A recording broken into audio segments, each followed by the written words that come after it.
All right, let's just jump right in. We need to talk about this invisible crisis that's happening, literally, right over our heads. This is a problem that could do more than just change our daily lives. It could bring the entire global economy to a grinding halt. So the big question we're asking today is, are we about to trap ourselves on Earth behind a wall of our own garbage? I want you to really, truly picture this. We're not talking about some Hollywood asteroid. It's a tiny little fragment of paint, something you could just hold in the palm of your hand. But up there at orbital speeds, that little fleck of paint becomes a weapon. It's just pure physics. And honestly, it's terrifying. 17,500 miles per hour. Just let that number sink in for a second. That's nearly 5 miles a second. At that kind of speed, you could go all the way around the world in the time it takes to watch a TV show. Up there in the vacuum of space, speed isn't just a number. It's what turns a tiny speck into a bomb. So, how quickly could a threat like this spiral out of control? Well, that brings us to our first section, because the timeline for a potential catastrophe, it's shockingly fast. And see, that's the thing that makes this so dangerous. In just 90 minutes, that one piece of debris has lapped the entire planet. It's not a one-and-done threat. It becomes a permanent, high-speed bullet, repeatedly playing a game of Russian roulette with every critical satellite we have in orbit. You know, this is the idea that keeps people at NASA and other space agencies up at night. It's called the Kessler Syndrome. Think of it like a domino effect, but in space. One collision happens, and it creates thousands of new fragments. Each one of those new pieces can then cause another collision, creating thousands more. A single accident could set off this chain reaction that chokes our orbit with a permanent wall of lethal shrapnel. Okay, so space gets a little messy. Big deal, right? Why should that affect your bank account or your morning commute? Well, that brings us to the invisible backbone that holds our entire modern world together. I mean, just look at this list. We're not talking about luxuries. High-frequency trading needs GPS timing signals to sync up trillions of dollars in transactions. Our power grids use them to stop massive blackouts. Global shipping, water systems, even the map app on your phone, every single one of these things depends entirely on signals from orbit. And this quote right here, it really gets to the heart of how vulnerable we are. There is no plan B. We don't have some backup fiber optic cable that can do what our satellite network does. If it goes dark, it all goes dark. So what does happen when that signal vanishes? It's not just about losing your GPS signal. It means financial markets could freeze solid. It means global supply chains could completely collapse. It means the basic utilities we all just take for granted could simply stop working. So how did we get to this point? Why is this all becoming a major crisis, like right now? Well, that leads us right into our next section, the Great Orbital Traffic Jam.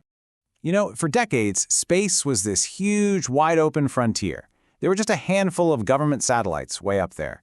But today, low Earth orbit is a dangerously crowded highway, jammed with thousands of commercial satellites all fighting for the same sliver of sky. The big change has been the rise of what people are calling mega constellations, and you can see it right here on this chart. Just one company, SpaceX, accounts for a whopping 65% of all active satellites with its Starlink network. Now, this is providing internet to the whole globe, which is amazing, but it has also dramatically, exponentially increased the risk of a collision. So right now we're tracking about 15,000 active satellites. And that number by itself is staggering, right? That's a whole city's worth of tech flying over our heads. But that's not even the most dangerous part of the story. Because for every one of those active satellites, there are dozens of pieces of untrackable, lethal junk. We're talking over 1 million fragments between 1 and 10 centimeters.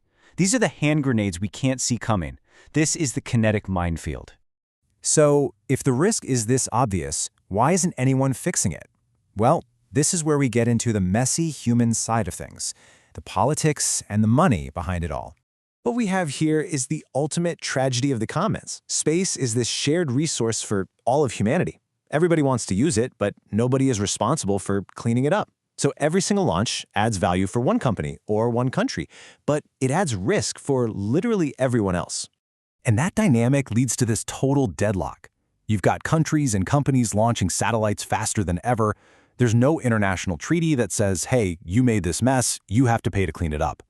So if 2 satellites crash, was it an accident or was it an act of war? It's a world where everyone is looking out for themselves, but no one is working together. Okay, but it's not all doom and gloom. As this problem has gotten more and more serious, a whole new industry has started to pop up.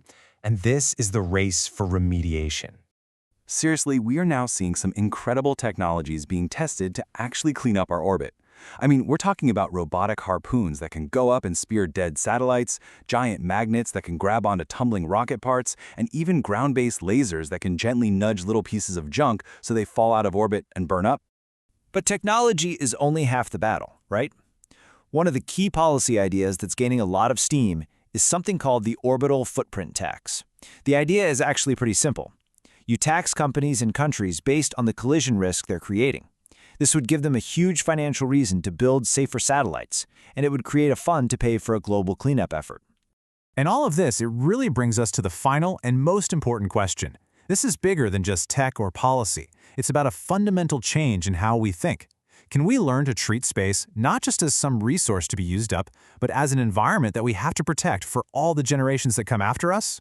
Because when it comes right down to it, the stakes just could not be any higher.